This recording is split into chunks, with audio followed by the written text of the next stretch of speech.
At nakita ko sa kanang kamay ni Yaong nakaupo sa luklukan ng isang aklat na may sulat sa loob at sa labas, na tinatakang mahigpit ng 7 tatak.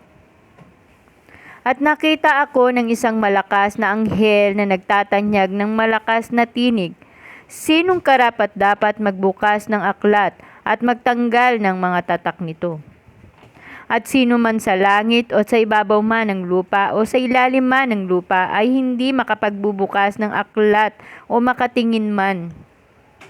At ako'y umiyak na mainam sapagkat hindi nakasumpong ng sino mang marapat magbukas ng aklat o makatingin man. At sinabi sa akin ng isa sa matanda, "Huwag kang umiyak. Narito ang leyon ng angka ni Juda. Ang ugat ni David ay nagtagumpay upang magbukas ng aklat ng 7 tatak nito."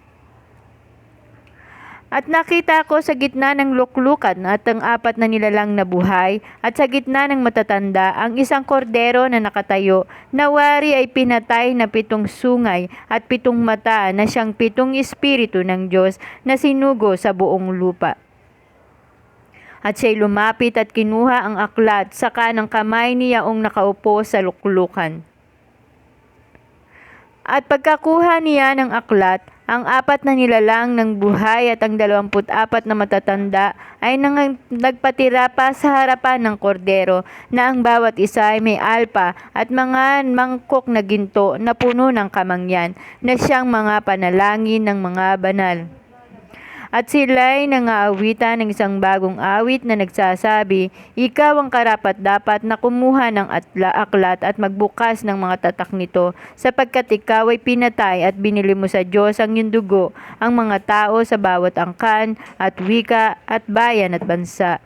At sila'y iyong ginawang kaharian at mga saserdote sa aming Diyos, at sila'y naghahari sa ibabaw ng lupa."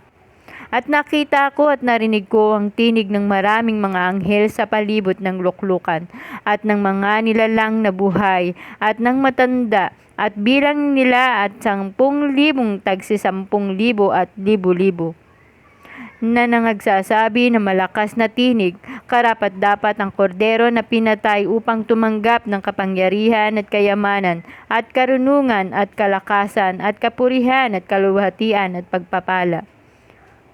At ang bawat bagay na nilalang na nasa langit, na nasa ibabaw ng lupa, at nasa ilalim ng lupa, at nasa ibabaw ng dagat, at lahat ng mga bagay na nasa mga ito, ay narinig kong nagsasabi, "Sa Kaniya na nakaupo sa luklukan at sa kordero ay ang pagpapala at kapurihan at kaluwalhatian at pag-aari magpakailan-kailanman."